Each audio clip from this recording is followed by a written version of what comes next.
ರಾಜ್ಯದಲ್ಲಿ ಪತ್ರಕರ್ತರಿಗೆ ಎಲ್ಲೂ ಕೂಡ ಪತ್ರಕರ್ತರು ಅಂದ್ರೆ ಸಾರ್ವಜನಿಕವಾಗಿ ಮತ್ತು ಜನಪ್ರತಿನಿಧಿಗಳಿಗೆ ಬೇರೆ ಬೇರೆ ಅಭಿಪ್ರಾಯಗಳಿರಬಹುದು. ಆದ್ರೆ ಪತ್ರಕರ್ತರಲ್ಲಿ 190 ಭಾಗ ವೇತನ ಇಲ್ಲದೆ ಇರತಕ್ಕಂಥವ್ರು, ವೇತನ ರಹಿತರು, ಅನಿಯಮಿತ ವೇತನ ಅಡಿಯಲ್ಲಿ ಕೆಲಸ ಮಾಡ್ತಕ್ಕಂಥವ್ರು. ಉಳಿದ 10 ಭಾಗ ಯಾರು ರಾಜ್ಯ ಪತ್ರಿಕೆಗಳಲ್ಲಿ ಕೆಲಸ ಮಾಡ್ತಿರ್ತಾರೆ ಅವರಿಗೆ ವೇತನ ಇದ್ರೂ ಕೂಡ ಅವ್ರ ಕುಟುಂಬವನ್ನ ನಿರ್ವಹಿಸಲಿಕ್ಕೆ ಕೂಡ ಕಷ್ಟ ಆಗ್ತಕ್ಕಂತ ಸಂದರ್ಭಗಳಿದ್ದಾವೆ. ತಿಂಗಳಿಗೆ ಕನಿಷ್ಠವಾದಂತ ವೇತನವೇ ಸಿಗ್ತದೆ ವಿನಃ ಅದಕ್ಕಿಂತ ಹೆಚ್ಚು ವೇತನ ನಿರೀಕ್ಷೆ ಮಾಡಲಿಕ್ಕೆ ಸಾಧ್ಯ ಇಲ್ಲ. ಇಂಥ ಸಂದರ್ಭದಲ್ಲಿ ಕುಟುಂಬದ ನಿರ್ವಹಣೆ ಜೊತೆಗೆ ಮಕ್ಕಳ ಪೋಷಣೆ ಮತ್ತು ಅವರಿಗೆ ವಿದ್ಯಾಭ್ಯಾಸ ಕೊಡಿಸ್ತಕ್ಕಂಥದ್ದು, ಇನ್ನೂ ಕೂಡ ಮಕ್ಕಳು ದೊಡ್ಡವರಾದ್ರೆ ಅವರಿಗೆ ಬೇರೆ ಬೇರೆ ಜವಾಬ್ದಾರಿ ಇರ್ತದೆ, ಮದುವೆ ಮಾಡ್ತಕ್ಕಂಥದ್ದು ಇನ್ನೊಂದು ಎಲ್ಲ. ಇದರ ನಡುವೆ ಅವರು ಒಂದು ಸ್ವಂತ ಮನೆ ಕಟ್ಕೊಳ್ತಕ್ಕಂಥದ್ದು ಬಹಳ ಕಷ್ಟದ ವಿಚಾರ. ಅದಕ್ಕಾಗಿ ಮನೆ ಕಟ್ಕೊಳ್ಳೋದ್ರಲ್ಲಿ ನಿವೇಶನ ತೆಗೆದುಕೊಳ್ಳೋದಕ್ಕೂ ಕೂಡ ಅದು ಕಷ್ಟ ಆಗ್ತದೆ. ಹಂಗಾಗಿ ಈ ಎರಡೂ ಬೇಡಿಕೆಗಳು ನಮ್ದು ಪ್ರಮುಖವಾದಂತಹ ಬೇಡಿಕೆಗಳು. ಅದನ್ನ ಮಾನ್ಯ ಶಾಸಕರಾದಂತಹ ಪುತ್ತೂರು ಮಂಜುನಾಥ್ ಅವರಿಗೆ ನಿಮ್ಮ ಗಮನಕ್ಕೆ ತರ್ತಾ ಇದ್ದೀವಿ. ಇದನ್ನ ನೀವು ಜಾರಿಗೆ ಮಾಡಿದ್ರೆ, ಇದನ್ನ ನೀವು ಕಾರ್ಯರೂಪಕ್ಕೆ ತಂದ್ರೆ ಇದು ರಾಜ್ಯದಲ್ಲಿ ಒಂದು ಮಾದರಿ ಆಗ್ತದೆ. ಈ ಮಾದರಿಯನ್ನು ಬಳಸಿಕೊಂಡು ನಮ್ಮ ಪಕ್ಕದ ಜಿಲ್ಲೆ, ಅವಿಭಾಜ್ಯ ಜಿಲ್ಲೆಗೂ ಕೂಡ ವಿಸ್ತರಿಸಬಹುದು, ಅದರ ಮುಖ್ಯ ಇಡೀ ರಾಜ್ಯಕ್ಕೂ ಕೂಡ ವಿಸ್ತರಿಸಬಹುದು ಅಂತೇಳಿ ನಮ್ಮಿಬ್ಬರ ಮೇಲೆ ಬಹಳ ದೊಡ್ಡ ಜವಾಬ್ದಾರಿಯನ್ನ ಇಟ್ಕೊಂಡು, ನಮ್ಮ ಇಬ್ಬರ ಮೇಲೆ ಒಂದು ಆಶಾ ಭಾವನೆಯನ್ನು ಇಟ್ಕೊಂಡು ಇವತ್ತು ಈ ವಿಷಯವನ್ನು ಪ್ರಸ್ತಾಪ ಮಾಡಿದ್ದಾರೆ. ಬಂದಂತ ಯಾವ ಸರ್ಕಾರಗಳು ಕೂಡ ಇದ್ರ ಬಗ್ಗೆ ಗಮನ ಹರಿಸ್ತಿಲ್ಲ. ಪಕ್ಕದ ಆಂಧ್ರ ಮತ್ತು ತೆಲಂಗಾಣದಲ್ಲಿ ಈ ವಿಚಾರದಲ್ಲಿ ಅವರು ಬಹಳ ಮುಂದೆ ಹೋಗಿ ಈಗಾಗಲೇ ಪತ್ರಕರ್ತರಿಗೆ ಜಿಲ್ಲಾ ಮಟ್ಟದಲ್ಲಿ, ತಾಲೂಕು ಮಟ್ಟದಲ್ಲಿ ಮನೆಗಳನ್ನೇ ಕಟ್ಟಿಕೊಟ್ಟಿದ್ದಾರೆ ಅಂತ ಕೂಡ ಹೇಳ್ತಾ ಇದ್ದಾರೆ. ನಾನು ಈ ಸಂದರ್ಭದಲ್ಲಿ ಬಯಸೋದೇನೆಂದ್ರೆ, ಬಹುಶಃ ಹಿಂದೆ ಯಾವ ಸರ್ಕಾರ ಏನ್ ಮಾಡಿತ್ತು ಏನ್ ಮಾಡಿಲ್ಲ ಅದನ್ನ ನಾನು ಚರ್ಚೆ ಮಾಡ್ಲಿಕ್ಕೆ ಹೋಗೋದಿಲ್ಲ, ಟೀಕೆ ಮಾಡ್ಲಿಕ್ಕೆ ಹೋಗೋದಿಲ್ಲ. ಆದ್ರೆ ನಮ್ಮ ಸರ್ಕಾರ ಬಂದ ಮೇಲೆ 2023ರಲ್ಲಿ ಸಿದ್ದರಾಮಯ್ಯ ಸರ್ಕಾರ ಬಂದ ಮೇಲೆ ವಿಶೇಷವಾಗಿ ಪತ್ರಕರ್ತರಿಗೆ ನಿಮ್ಮ ಮನವಿಯ ಮೇರೆಗೆ, ನಿಮ್ಮ ಒತ್ತಡದಿಂದ ಅಥವಾ ನಿಮ್ಮ ಕಷ್ಟಕ್ಕೆ ಸ್ಪಂದಿಸಬೇಕು ಅಂತೇಳಿ ಒಂದು 2-3 ವಿಚಾರಗಳನ್ನು ಮೊನ್ನೆ ಸಿದ್ದರಾಮಯ್ಯವರು ನಿಮ್ಮ ಪರವಾಗಿ ತೀರ್ಮಾನ ತೆಗೆದುಕೊಂಡಿದ್ದಾರೆ ಅಂತ ನಾನು ಈ ಸಂದರ್ಭದಲ್ಲಿ ಹೇಳಿಕೆ ಬಯಸ್ತೇನೆ. ಒಂದು, ಏನು ನಿಮಗೆ ಪೆನ್ಷನ್ ಬರ್ತಿತ್ತು ಅದು 5,000 ರೂಪಾಯಿಗಳನ್ನು ಬರ್ತಿತ್ತು, ಇವಾಗ ಅದನ್ನ 15,000 ರೂಪಾಯಿಗಳಿಗೆ ಇಳಿಸಿದ್ದಾರೆ. ಅದರ ಜೊತೆಗೆ ಏನು ನಮ್ಮ ಗ್ಯಾರಂಟಿ ಯೋಜನೆ ಒಂದು ಭಾಗ ಶಕ್ತಿ ಯೋಜನೆ, ಮಹಿಳೆಯರಿಗೆ ಬಸ್ನಲ್ಲಿ ಉಚಿತ ಪ್ರಯಾಣ ಅಂತಿತ್ತು.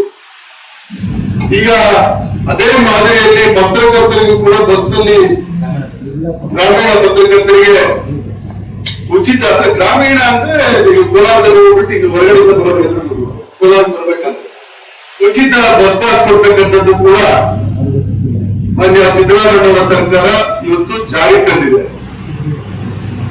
ಇದರ ಜೊತೆಗೆ ಆರೋಗ್ಯ ವಿಮೆ 5 ಲಕ್ಷದವರೆಗೂ ಕೂಡ ಈಗ ಬಜೆಟ್ ನಲ್ಲಿ ಘೋಷಣೆ ಮಾಡಿದರೆ, ಬಹುಶಃ ನಾಳೆನೇ ಬರ್ಬೋದು, ಒಂದು ತಿಂಗಳಾದ್ರೂ ತಗೋಬಹುದು. ಯಾಕಂದ್ರೆ ಏಪ್ರಿಲ್ ನಲ್ಲಿ ಜಾರಿಗೆ ಬರೋದು, ಏಪ್ರಿಲ್ 1ರಿಂದ ಬಜೆಟ್ ಜಾರಿಗೆ ಬರೋದು. ಅವತ್ತು ಕೂಡ ಮಾರ್ಚ್ ನಲ್ಲಿ ನಾವು ಬಜೆಟ್ ಮಂಡನೆ ಮಾಡಿ 2 ಸದನದಲ್ಲಿ ಅನುಮೋದನೆ ತೆಗೆದುಕೊಂಡ್ಮೇಲೆ ಏಪ್ರಿಲ್ 1ರಿಂದ ಜಾರಿಗೆ ಬರುತ್ತೆ. ಈಗ ನಾವು ಮೇ ತಿಂಗಳಲ್ಲಿ ಬಹುಶಃ ಒಂದು ತಿಂಗಳಲ್ಲೂ ಅದು ಕೂಡ ಜಾರಿಗೆ ಬರ್ತದೆ. ಆರೋಗ್ಯ ವಿಮೆ ಕೂಡ 5 ಲಕ್ಷದವರೆಗೂ ಕೂಡ ನಿಮಗೆ ಆರೋಗ್ಯ ವಿಮೆ ಅಡಿಯಲ್ಲಿ ಪ್ರತಿಷ್ಠಿತ ಆಸ್ಪತ್ರೆಗಳಲ್ಲಿ ಚಿಕಿತ್ಸೆ ತಗೊಳ್ಳೋದಕ್ಕೆ ಕೂಡ ಅವಕಾಶ ಮಾಡಿಕೊಟ್ಟಿದ್ದಾರೆ. ಇದರ ಜೊತೆಗೆ ಜಾಹೀರಾತು ನೀತಿಯಲ್ಲಿ ಕೂಡ ಕೆಲವು ತೀರ್ಮಾನಗಳನ್ನು ತೆಗೆದುಕೊಂಡಿದ್ದಾರೆ. ಹಿಂದುಳಿದ ವರ್ಗಗಳಿಗೆ ಇವರಿಗೆಲ್ಲ 3 ಏನೋ ಕಡ್ಡಾಯವಾಗಿ ಕೊಡಬೇಕು ಅಂತ ಏನೋ ತೆಗೆದುಕೊಂಡಿದ್ದಾರೆ. ಸಣ್ಣ ಪತ್ರಿಕೆಗಳಿಗೆ ಎಲ್ಲರೂ ಕೂಡ ತೆಗೆದುಕೊಂಡಿದ್ದಾರೆ. ಎಲ್ಲವೂ ಕೂಡ ನಿಮ್ಮ ಪರವಾಗಿ ತೆಗೆದುಕೊಂಡಂತ ತೀರ್ಮಾನಗಳು. ನೀವು ಉಳ್ಕೋಬೇಕು, ನೀವು ಉಳ್ಕೊಂಡ್ರೆ ಮಾತ್ರ ಏನು ಪ್ರಜಾಪ್ರಭುತ್ವದಲ್ಲಿ 3 ಶಾಸಕಾಂಗ, ಕಾರ್ಯಾಂಗ, ನ್ಯಾಯಾಂಗ 4ನೇ ಅಂಗ ಅಂತ ಹೇಳಿ ನಾವು ಹೇಳ್ತಾ ಇದೀವಿ.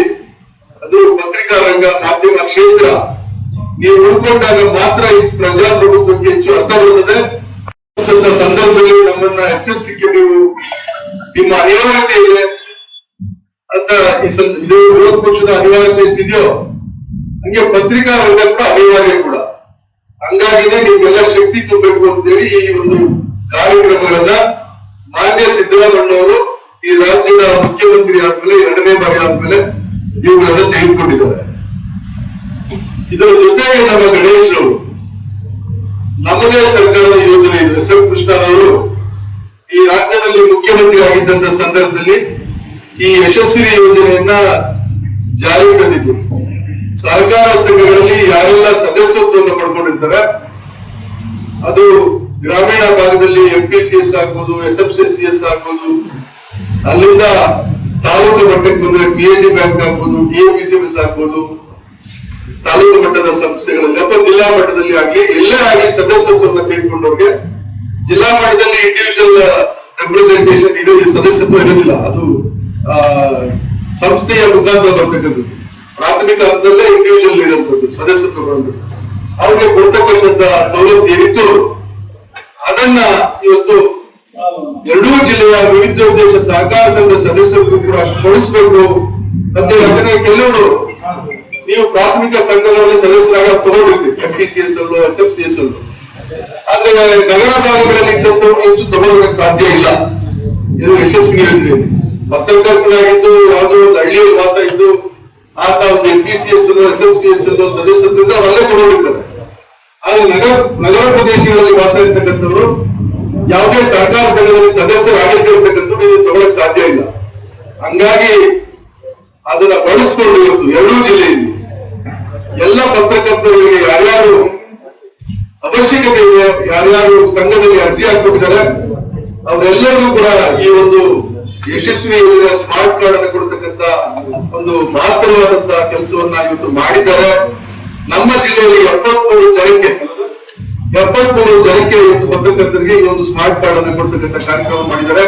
ಹಂಗಾಗಿ ನಾನು ಮಾನ್ಯ ಗಣೇಶ್ ಅವರನ್ನ ಮತ್ತು ವೃದ್ಧೋದ್ದೇಶ ಸಹಕಾರ ಸಂಘದ ಎಲ್ಲ ಪದಾಧಿಕಾರಿಗಳನ್ನ ಈ ಸಂದರ್ಭದಲ್ಲಿ ಅಭಿನಂದಿಸಲಿಕ್ಕೆ ಬಯಸ್ತೇನೆ. ಈ ಒಂದು ಆಶ್ರಯ ಸಮಿತಿ ಅಧ್ಯಕ್ಷರು ಕೂಡ ಅವರೇನೆ. ನಗರ ಆಶ್ರಯ ಸಮಿತಿ ಇರ್ಬೋದು, ಗ್ರಾಮೀಣ ಆಶ್ರಯ ಸಮಿತಿ ಇರ್ಬೋದು ಮತ್ತು ನಗರಾಭಿವೃದ್ಧಿ ಪ್ರಾಧಿಕಾರ ಅವರು ಮತ್ತು ನಾವಿಬ್ರು ಕೂಡ ಇದ್ದೇವೆ. ಇವತ್ತು ನಿಮ್ಮ ಮನವಿ ಏನಿದೆ ಅದನ್ನ ನೀವು ರೈಟಿಂಗ್ ಕೊಟ್ರೆ ಅದನ್ನ ಪ್ರೋಸೆಸ್ ಮಾಡೋದಕ್ಕೆ ಈಸಿ ಆಗ್ತದೆ. ಬಾಯಿ ಮಾತಲ್ಲಿ ಹೇಳಿದ್ರೆ ಆಗೋದಿಲ್ಲ. ರೈಟಿಂಗ್ ಕೊಟ್ರೆ ಅದನ್ನ ತಹಸೀಲ್ದಾರ್ ಒಂದು, ನಗರಾಭಿವೃದ್ಧಿ ಪ್ರಾಧಿಕಾರದ ಕಮಿಷನರ್ ಒಂದು 2 ಲೆಟರ್ ಬರೆದ್ರೆ ಎಲ್ಲಾದ್ರೂ CI ಸೈಟ್ ಇದ್ರೆ, ಬಟ್ CI ಸೈಟ್ ಏನಾಗ್ತದೆ, ನೀವು ಅದಕ್ಕೆ ಸರ್ಕಾರದ ಸಂಸ್ಥೆಗಳಿಗೆ ಆದ್ರೆ 50% ಕೊಡ್ತೀವಿ. ಬಹುಶಃ ನಿಮಗೆ 50% ಕೊಡೋದು ಬರುತ್ತೆ ಇಲ್ಲ ಗೊತ್ತಿಲ್ಲ. ನನಗೆ ಕೇಳಿದ ಮಟ್ಟಿಗೆ ಅಮೌಂಟ್ ಕಟ್ಟಬೇಕಾಗ್ತದೆ. ನನಗೆ ಕೇಳಿದ ಮಟ್ಟಿಗೆ ಗ್ರಾಮೀಣ ಭಾಗದಲ್ಲಿ, ಅಂದ್ರೆ ಗ್ರಾಮೀಣ ಅಂದ್ರೆ ನಮ್ಮ ಕೋಲಾರ ನಗರದ ಸುತ್ತಮುತ್ತಲು ಇವತ್ತು 2-3 ಪಂಚಾಯತಿಗಳಿದೆ. ಒಂದು ಗುಂಡ್ರಾಸಹಳ್ಳಿ ಪಂಚಾಯತಿ, ಒಂದು ದೊಡ್ಡಾಸಳ ಪಂಚಾಯತಿ, ಒಂದು ಹೊಂಗೇನಹಳ್ಳಿ ಪಂಚಾಯತಿ. ಬಹುತೇಕ ಎಲ್ಲವೂ ಕೂಡ ಇವಾಗ ನಗರಗಳ ಗ್ರಾಮೀಣ ಸ್ವರೂಪವನ್ನು ಕಳ್ಕೊಂಡಿದೆ. ಅಲ್ಲಿ ಏನಾದ್ರೂ ನಿವೇಶನಗಳು ಇರ್ತಕ್ಕಂಥದ್ದು, ಅಲ್ಲಿ ಲೇಔಟ್ಸ್ ಆಗಿರ್ತದೆ, ಅವುಗಳಲ್ಲಿ ಏನಾದ್ರೂ ಇದ್ದಾವೆ ನೀವು ತಿಳ್ಕೋಬೇಕು. ಅಥವಾ ಯಾವ್ದಾದ್ರು ಗೋಮಾಳ ಇದ್ರೆ ತಿಳ್ಕೊಂಡ್ರೆ ನಿಮಗೆ ಗೋಮಾಳ ಇದ್ರೆ ಉಚಿತ ಕೊಡಕ್ಕೆ ಅವಕಾಶ ಇದೆಯೋ ಕಾನೂನಿನಲ್ಲಿ ಇವೆಲ್ಲವನ್ನೂ ಕೂಡ ಪರಿಶೀಲಿಸಿ ಆಗ ಶಾಸಕರು ಆದಷ್ಟು ಬೇಗ ನಿಮಗೆ ಒಂದು ನಿವೇಶನವನ್ನು ಕೊಡಿಸ್ತಕ್ಕಂಥ ಕೆಲಸವನ್ನ 100ಕ್ಕೆ 100 ಅವ್ರು ಮಾತು ಕೊಟ್ಟರೆ ನಡೆಸ್ಕೊಳ್ತಾರೆ. ಅದಕ್ಕೆ ಒಂದು ನೆನಪು ಮಾಡ್ಬೇಕು ನಿಮ್ಗೆ. ಕೊರೋನಾ ಸಂದರ್ಭದಲ್ಲಿ ನಮ್ಮ ಕರಾವಳಿ ಬಂಗಾರಪೇಟೆ ಕಾರ್ಯನಿರತ ಪತ್ರಕರ್ತರ ಸಂಘದ ಅಧ್ಯಕ್ಷರಾಗಿದ್ರು ಆ ಕಾಲಕ್ಕೆ 2021ರಲ್ಲಿ. ಇವರಿಗೆ ಮಾತನಾಡಿದ್ದಾರೆ, ಸರ್ ನಮ್ಮ ಜಿಲ್ಲೆಯ ಪತ್ರಕರ್ತರು ಬಹಳ ಕಷ್ಟದಲ್ಲಿದ್ದಾರೆ, ಕೊರೋನಾ ಇದೆ, ನೀವು ಅವ್ರಿಗೆಲ್ಲ ಕೂಡ ಫುಡ್ ಕಿಟ್ಸ್ ಕೊಡಬೇಕು ಅಂತ. ಚಂದ್ರಾರೆಡ್ಡಿಗೆ ಜವಾಬ್ದಾರಿ ಕೊಟ್ಬಿಟ್ರು. ಯಾಕಂದ್ರೆ ಬಂಗಾರಪೇಟೆಯಲ್ಲೇ ಫುಡ್ ಕಿಟ್ ಎಲ್ಲ ತಯಾರಾಗುತ್ತೆ. ನಿಮ್ಗೆ ಏನೇನ್ ಬೇಕೋ ಫುಡ್ ಕಿಟ್ಗೆ ಎಲ್ಲವನ್ನ ತಯಾರು ಮಾಡ್ಕೊಂಡು, ಎಷ್ಟು ಜನಕ್ಕೆ ಬೇಕು ಏನಂತ ತಯಾರು ಮಾಡ್ಕೊಂಡು ನೀವು ಅದನ್ನೆಲ್ಲ ಕೂಡ ರೆಡಿ ಮಾಡಿ ಒಂದು ಡೇಟ್ ಫಿಕ್ಸ್ ಮಾಡಿ ಅದನ್ನ ಒಂದ್ ದಿವಸ ವಿತರಣೆ ಮಾಡೋಣ, ಅದನ್ನ ಸಂಪೂರ್ಣವಾಗಿ ನಾನು ಅವ್ರಿಗೆ ಬಳಸ್ತೀನಿ ಅಂತ ಹೇಳಿದ್ರು. ಅವತ್ತು ಅವ್ರಿಗೆ ಬಂದಾಗ ನಾವು ನಿರೀಕ್ಷೆ ಮಾಡಿರ್ಲಿಲ್ಲ ಇದೇ ವೇದಿಕೆಯಲ್ಲಿ, ಅಂದ್ರೆ ಇದೆಲ್ಲ ಇರಲಿಲ್ಲ. ಅವಾಗ ಮುನಿರಾಜು ಅಧ್ಯಕ್ಷರಾಗಿದ್ರು, ಕಾರ್ಯನಿರತ ಪತ್ರಿಕಾ ಸಂಘ ಅಧ್ಯಕ್ಷರು. ಅವ್ರೇನ್ ತಿಳ್ಕೊಂಡಿದ್ರೆ ಇದೆಲ್ಲ ರಿನೋವೇಷನ್ ಮಾಡ್ಬೇಕಾದ್ರೆ 11 ಲಕ್ಷ ಎಷ್ಟು ಆಗ್ತದೆ, ಒಂದಷ್ಟು ಬೇರೆ ಬೇರೆಯವರೆಲ್ಲ ಕೇಳಿದೀವಿ, ಅವ್ರು ಕೊಡೋದಕ್ಕೆ ಒಪ್ಪಿದ್ದಾರೆ, ಉಳಿದ ದುಡ್ಡು ಇವ್ರ ಹತ್ರ ಕೊಡಿಸ್ಬೇಕು ಅಂತ ಹೇಳಿದ್ರು.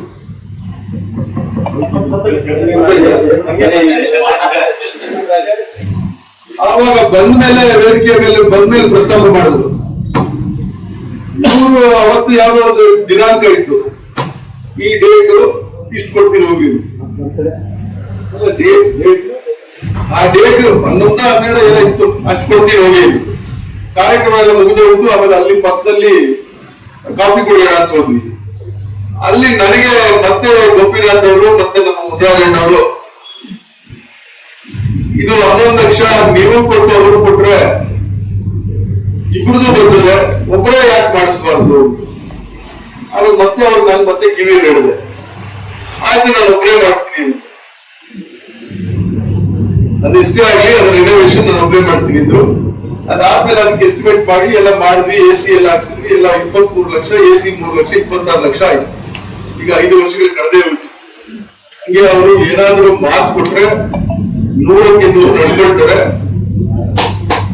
ಎಲ್ಲಿ ನಿಮ್ಮ ಗಮನಕ್ಕೆ ಏನಾದ್ರು ಗಮನದಲ್ಲಿ ಏನಾದ್ರು ಒಂದು ನಿವೇಶನ ಇದೆ, ಸರ್ಕಾರಿ ನಿವೇಶನ ನಗರ ಭಾಗದಲ್ಲಿ ಹಾಕ್ಬೋದು ಅಥವಾ ನಗರದ ಸುತ್ತಮುತ್ತಲು ಹಾಕ್ಬೋದು ಇದೆ ಅಂದ್ರೆ ಅದನ್ನ ಗಮನಕ್ಕೆ ಬಂದ್ರೆ ನಮಗೆ ನಮ್ ಗಮನಕ್ಕೆ ಬಂದ್ರೆ ನಾವು ಮಾಡ್ತೀವಿ, ನಿಮ್ಗೆ ಗಮನದಲ್ಲಿ ನೀವು ಮಾಡಿದ್ರೆ ಒಂದು ವಿದ್ಯಾದೇಶ ಸಹಕಾರ ಸಂಘಕ್ಕೂ ಒಂದು ಕಟ್ಟಡ ಕಟ್ಕೊಳಿಕ್ಕೆ ನಿವೇಶನ ಮಂಜೂರು ಮಾಡಿಸಬೇಕಂತ ಪ್ರಾಮಾಣಿಕವಾಗಿ ಕಾಡ್ತೀವಿ ಅಂತ ಹೇಳಿ ಶಾಸಕರ ಪರವಾಗಿ ನಾನು ಕೂಡ ಹೇಳ್ತೀನಿ. ಅವರು ಮಾತಾಡೋ ಹೇಳ್ತಾರೆ ಗಣೇಶ್ ಅವರು ಅದನ್ನು ಹೇಳ್ಬಿಟ್ರು. ಎಲ್ಲ ಇತ್ತೀಚಿನ ಸರ್ಕಾರಗಳು ಯಾವುದೇ ಸರ್ಕಾರ ಇರ್ಬೋದು, ಅದು ನಮ್ಮ ಸರ್ಕಾರ ಅಂತಲ್ಲ, ಇನ್ನೊಂದು ಸರ್ಕಾರ ಅಂತಲ್ಲ, ನಿವೇಶನ ಕೊಡ್ತಕ್ಕಂಥ ಕಾರ್ಯಕ್ರಮಗಳನ್ನ ಮರೆತು ಹೋಗಿದ್ದಾರೆ. ಬಡವರಿಗೆ ಯಾರೆಲ್ಲ ಬಡವರಿದ್ದಾರೆ, ನಿವೇಶನ ರೈತರಿದ್ದಾರೆ, ಅದು ನಗರದ ಭಾಗದಲ್ಲಿ ಆಗ್ಬೋದು, ಗ್ರಾಮೀಣ ಭಾಗದಲ್ಲಿ ಆಗ್ಬೋದು, ನಿವೇಶನ ಕೊಡ್ತಕ್ಕಂಥ ಕಾರ್ಯಕ್ರಮವನ್ನೇ ಮರ್ತೋಗಿದ್ದಾರೆ. ಬಹುಶಃ ಒಂದು ಕಾಲಕ್ಕೆ ಇದೇ ನಮ್ಮ ಶಿವಕುಮಾರ್ ನಿಸಾರ್ ಅಹಮದ್ ಅವರು MLA ಆಗಿದ್ದಾಗ, ಮಂತ್ರಿ ಆಗಿದ್ದಾಗ, ಶಿವಕುಮಾರ್ ಕೂಡ ಆಶ್ರಯ ಸಮಿತಿ ಸದಸ್ಯರಾಗಿದ್ದವರು. ಅವಾಗ 89ರಿಂದ 94 ಅವಾಗ ಎಲ್ಲ ಕಡೆ ನಿವೇಶನ ಕೊಟ್ಟರು. ಅದರ ಭಾಗನೇ ಇವಾಗ ನಿಸಾರ್ ನಗರ ಅಂತ, ರಾಮನ್ ನಗರ ಪಕ್ಕದಲ್ಲಿ ನಿಸಾರ್ ಅಹಮದ್ ಅವರ ಹೆಸರು ಸಂಘಟನೆ ಸುಲ್ತಾನ್ ತಿಪ್ಸದು. ಅದಾದ್ಮೇಲೆ ನನಗಂತೂ ನೆನಪಿಲ್ಲಪ್ಪ, ನಾನು ಸಕ್ರಿಯವಾಗಿ ಅವತ್ತಿಂದ ಇವತ್ತವರೆಗೂ ಇದ್ದೀನಿ. ಎಲ್ಲಾ MLAಗಳು MP ಗಳು ಎಲ್ಲ ಇದ್ದೀನಿ. ಯಾವುದು ಸರ್ಕಾರ ಕ್ರಮ ತೆಗೆದುಕೊಂಡಿಲ್ಲ ಬಡವರಿಗೆ ನಿವೇಶನ ಕೊಡ್ಬೇಕಂತದ್ದು. ಮತ್ತೆ ಮನೆಗಳಂತೂ ಕೂಡ ಇಂದಿನ 5 ವರ್ಷದ ಬಿಜೆಪಿ ಸರ್ಕಾರದಲ್ಲೂ ಕೊಟ್ಟಿಲ್ಲ, ಇವತ್ತು 3 ವರ್ಷದ ನಮ್ಮ ಸರ್ಕಾರದಲ್ಲೂ ಕೊಟ್ಟಿಲ್ಲ. ಪಂಚಾಯತಿಗಳಿಗಾಗ್ಲಿ ನಗರ ಪ್ರದೇಶದಲ್ಲಾಗ್ಲಿ ಯಾವ ಕೊಟ್ಟಿಲ್ಲ. ಇದು ಬಹಳ ದೊಡ್ಡ ಜವಾಬ್ದಾರಿಯಿಂದ ಇವತ್ತು ನಮ್ಮ ಮೇಲೆ ಇನ್ನು 2 ವರ್ಷಗಳಲ್ಲಿ ನಮ್ಮ ಅವಧಿಯಲ್ಲಿ ಇದನ್ನ ಮಾಡಬೇಕು.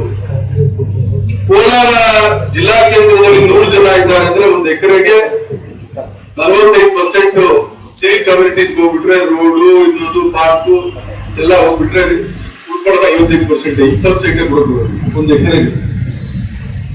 ಮತ್ತೆ 100 ಜನಕ್ಕೆ ಕೊಡ್ಬೇಕಂದ್ರೆ 5 ಎಕರೆ ಬೇಕು ಕೋಲಾರ ನಗರದಲ್ಲಿ. ಅಲ್ಲಿ ಬೇರೆ ಬೇರೆ ತಾಲೂಕುಗಳಲ್ಲಿ 30 ಜನ ಆದ್ರೂ ಕೂಡ 1.5 ಎಕರೆ ಬೇಕು. ಅಂದ್ರೆ ಒಂದ್ 2 ಎಕರೆ ಕೊಟ್ರೆ 40 ಜನಕ್ಕೆ ಇಟ್ಕೊಟ್ರೆ ಇನ್ನೊಬ್ರು ಸೇರಿ ಕೂಡ ಆದ್ರೂ ಕೂಡ ಕೊಡಬಹುದು. ಅಂದ್ರೆ ಎಲ್ಲಾ ತಾಲೂಕುಗಳಲ್ಲಿ 2 ಎಕರೆ ಬೇಕು, ಜಿಲ್ಲಾ ಕೇಂದ್ರದಲ್ಲಿ 5 ಎಕರೆ ಬೇಕು. ಇದು ಸಾಧ್ಯನೇ ಇಲ್ಲ ಅನ್ನೋದಾದ್ರೆ ಅಟ್ಲೀಸ್ಟ್ ಬಿಲ್ಡಿಂಗ್ ಅನ್ನ ವರ್ಟಿಕಲ್ ಆಗಿ ಕಟ್ಕೊಂಡು ಹೋಗ್ಬೇಕು. ಅಪಾರ್ಟ್ಮೆಂಟ್ಸ್ ಕಡಿಮೆ ಜಾಗದಲ್ಲಿ ಎಲ್ರಿಗೂ ಅವಕಾಶ ಕೊಟ್ಟಂಗೆ ಅಲ್ಲಿ ಮರ ಗೇಟ್ ಕಟ್ಟಂಗೆ ಮಾಡ್ಬೇಕು. ಇದು ಯಾವುದು ಸಾಧು ಯಾರು ಮಾಡಕ್ ಸಾಧ್ಯ ಇದೆ ಅಂತೇಳಿ ಎಲ್ಲಾ ತಾಲೂಕು ಕೇಂದ್ರಗಳಲ್ಲಿ ಮಾಡ್ಬೇಕಂದ್ರೆ ಅದರ ಜವಾಬ್ದಾರಿಯನ್ನ ಮಾನ್ಯ MLA ಅವರೇ ತಗೊಳ್ಳೋದಕ್ಕೆ ಸಾಧ್ಯ ಇಲ್ಲ. ನಾನು ಬೇಕಾದ್ರೆ ಶಾಸಕರ ಜೊತೆಗೆ ಬೇಕಾದ್ರೆ ಚರ್ಚೆ ಮಾಡಬಹುದು, ನಾನೇ ತೀರ್ಮಾನ ತಗೊಳ್ಳೋದಕ್ಕೂ ಆಗೋದಿಲ್ಲ. ಅಲ್ಲಿ ಸ್ಥಳೀಯವಾಗಿ ಬೇರೆ ಬೇರೆ ಶಾಸಕರುಗಳೆಲ್ಲ ಇದ್ದಾರೆ, ಅವ್ರ ಜೊತೆಗೆ ನೀವು ಕೂಡ ಏನು ಕಾರ್ಯನಿರತ ಪತ್ರಕರ್ತರ ಸಂಘ, ಏನು ಕೋಲಾರ ಜಿಲ್ಲಾ ಚಿಕ್ಕಬಳ್ಳಾಪುರ ಜಿಲ್ಲಾ ವಿದ್ಯಾದೇಶ ಸಹಕಾರ ಸಂಘ, ಏನು ಪತ್ರಕರ್ತರ ಗೃಹ ನಿರ್ಮಾಣ ಸಂಘ ಅಂತ ನೀವೇನು ಮಾಡ್ಕೊಂಡಿದ್ದೀರಿ, ನೀವೇ 3 ಸಂಘಟನೆಗಳಿದ್ದೀರಿ. ನೀವೆಲ್ಲ ಹೋಗಿ ಅಲ್ಲಿನ ಶಾಸಕರುಗಳ ಗಮನಕ್ಕೆ ತರಬೇಕು. ತಂದಾಗ ಅವರುಗಳು ಕೂಡ ಇದಕ್ಕೆ ಕೈ ಜೋಡಿಸಿದ್ರೆ ಇಡೀ ಜಿಲ್ಲೆಯಲ್ಲಿ ಇದನ್ನು ಮಾಡೋದಕ್ಕೆ ಸಾಧ್ಯ ಆಗ್ತದೆ. ಎಲ್ಲರಿಗೂ ಕೊಡ್ಬೇಕು. MLA ಗಳಿಗೆ, MLC ಗಳಿಗೆ, MP ಗಳಿಗೆ ಎಲ್ಲ ಕಡೆಯಿಂದ ಒತ್ತಡ ಬಂದ್ರೆ ಒಳ್ಳೇದಾಗ್ತದೆ.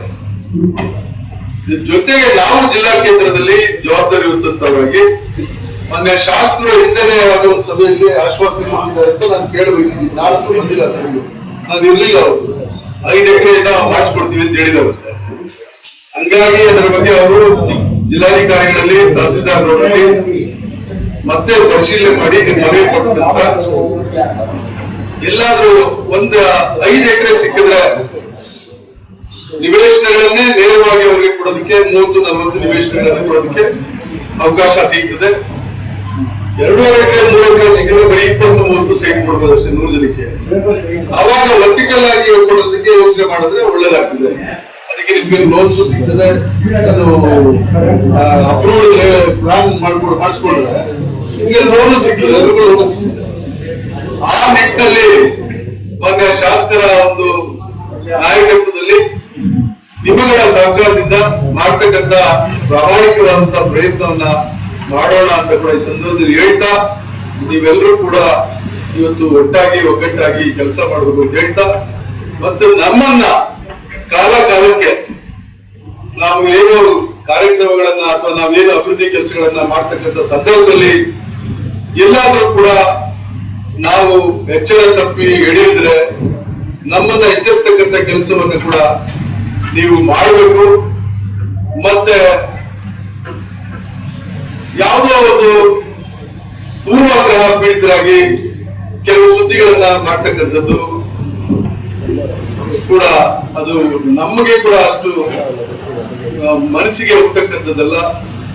ಯಾಕೆ ನಗ್ತಾ ಇದ್ದೇನೆ ಅಲ್ಲಿಂದ ಮಾಡಿದ್ರೆ ಹೇಳ್ತಾರೆ, ಕೆಲವು ಮಾಡ್ತಿ ಬಂದಿದ್ದಾವೆ ಅಂತ ಹೇಳ್ತಾ ನಮ್ಮನ್ನು ಎಚ್ಚರಿಸ್ತಕ್ಕಂಥ ಕೆಲಸ ನೀವು ಮಾಡಲೇಬೇಕು. ಅದು ನಿಮ್ಮ ಹಕ್ಕು ಕೂಡ. ನಾವು ಅದನ್ನ ಅತ್ಯಂತ ಕ್ರೀಡಾ ಮನೋಭಾವದಿಂದ ಸ್ವೀಕರಿಸ್ತೀವಿ. ನಾನು ಮೊದಲೇ ಹೇಳಿದ್ದೀನಿ 4ನೇ ಅಂಗ ಅಂತ. ನಿಮ್ಮನ್ನ ಪ್ರಶ್ನೆ ಮಾಡ್ತಕ್ಕಂಥ ಪ್ರಶ್ನೆನೇ ಇಲ್ಲ.